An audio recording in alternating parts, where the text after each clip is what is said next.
Sa sandaling nabasa nyo ang weekly task sa mga housemates, ay magsisimula na din ang lahat ng batas tungkol dito.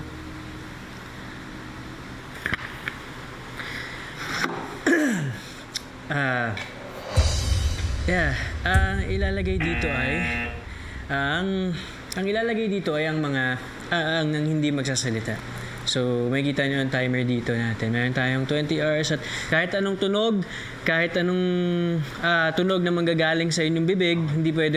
Pwede kami magsasalita. Pwede. all boys can talk right now. All boys can talk right now. Okay lang ba na ginagamit natin yung time ngayon? Like, Kasi wala kailangan tayong talaga. choice eh. Pwede tayo magsenyas basta ukol siya sa task na gagawin natin. Ayun nga yung gusto namin gawin ni Atik lang. Magkaroon tayo ng watcher, tapos magkaroon na lang tayo ng sign na say shower. Ganyan.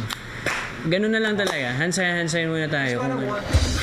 And regarding pala sa sa CR, para maiwasan din yung biglang, kasi minsan makagawa tayo ng noise pag may tao. So, mas maganda, iwan talaga natin sleepers natin this time or any shoes. And tingnan muna. And i-take na lang natin to as mag-reflect sa buhay-buhay natin.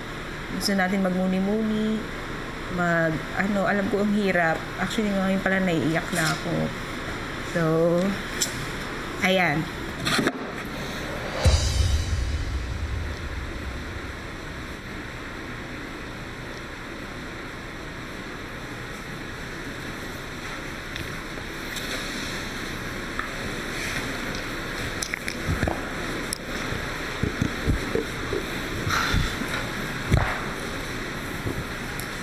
Matapos magplano ay nagkanya-kanya muna ang housemates habang tahimik ang lahat.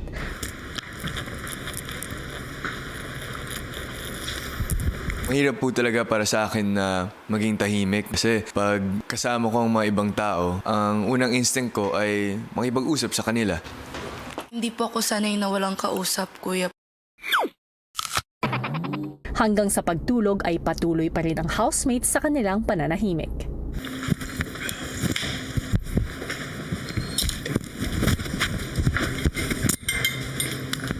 Kuya, parang ito yung pinakamahirap na weekly task para sa akin. As in,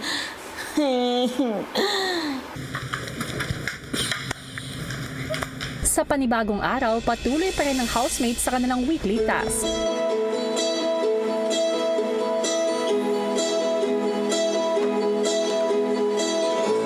As much as I want to say good morning to everyone, game mode po ako sa task po namin.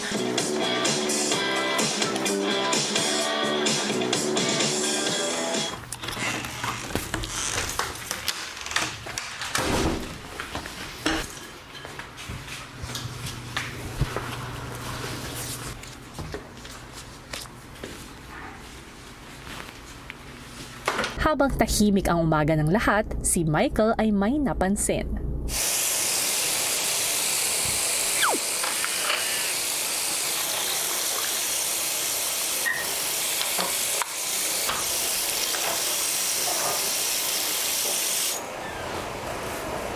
Nakita ko po yung mga stand-in ng Bini! Kuya! Pupunta ba sila dito?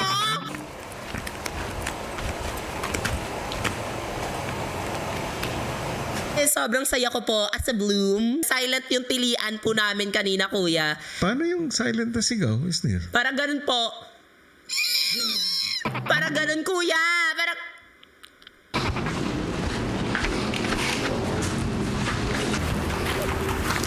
Masatuwa ako kasi ang una kong syempre naisip, hala sila yung next na house guest. Parang nilulook up ko rin naman yung Bini. Kala ko nandito ang Bini. Pero mga standee lang pala.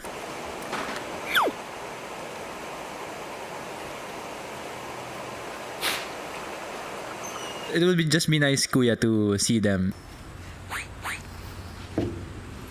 Ilang saglit pa ay naghanda na ng almusal ang ilang housemates.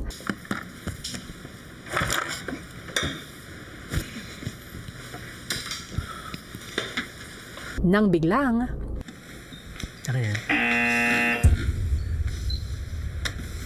Inaamin ko naman po yun kasi talagang nakalimutan ko rin po eh. Bigla na lang pong may lumabas din sa bibig ko.